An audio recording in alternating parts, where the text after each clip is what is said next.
Hello बच्चों, let's discuss this question. A mature sieve tube differs from vessel in A. Being nearly dead, B. Lacking cytoplasm, C. Lacking a functional nucleus या D. Absence of lignified walls. इस question को समझने का की concept है एक sieve tube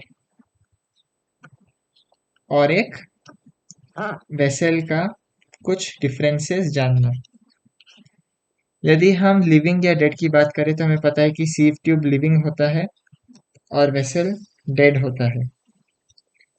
यदि हम इसी के कंटिन्यूएशन में बोले कि ये लिविंग है इसलिए इसमें साइटोप्लाज्म भरपूर मात्रा में प्रेजेंट है, लेकिन वेसल डेड होने के कारण साइटोप्लाज्म लेस होता है, इसमें साइटोप्लाज्म एब्सेंट होता है। यदि हम एक न्यूक्लियस की बात करें तो दोनों में ही न्यूक्लियस एब्सेंट होते हैं, लेकिन सीव ट्यूब्स में जहाँ कंप्लीटली एब्सेंट होता है वेसल में फंक्शनल न्यूक्लियस एब्सेंट होता है, लेकिन न्यूक्लियस फंक्शनल न्यूक्लियस दोनों में ही एब्सेंट होते हैं।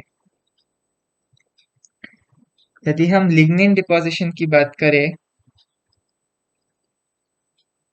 तो सीव ट्यूब में लिग्निन डिपोजिशन एब्सेंट है और वेसल में लिग्निन डिपोजिशन प्रेजेंट है, क्योंकि ये डेड होता है। लिग्निन ज्यादातर डेड चीजों में ही पाए जाते हैं और ये बहुत ही वाटरप्रूफ और वैक्सी होता है। सुबेरिन भी वाटरप्रूफ और वैक्सी होता है, लेकिन वो कई कई लिविंग सेल्स में भी पाए जाते हैं।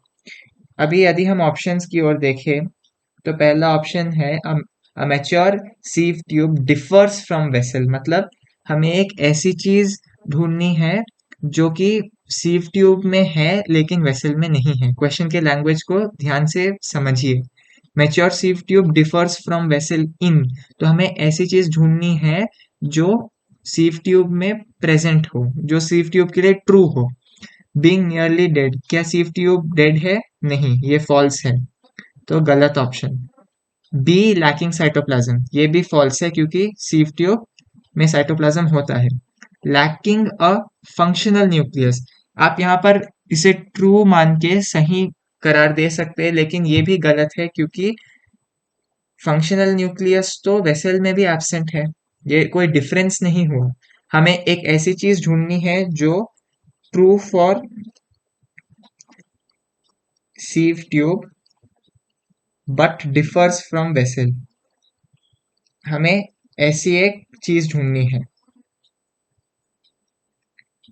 लास्ट ऑप्शन है एब्सेंस ऑफ लिग्निफाइड वॉल्स, ये ट्रू है और ये एक डिफरेंस भी है। लिग्निफाइड वॉल एब्सेंट है मैच्योर सीव ट्यूब में, बिल्कुल सही बात है, और ये वेसल से डिफर भी करता है क्योंकि वेसल में लिग्निफाइड वॉल्स प्रेजेंट होते हैं। इसीलिए the correct option to this question is option D, absence of lignified walls. Hope you have understood this well. All the best.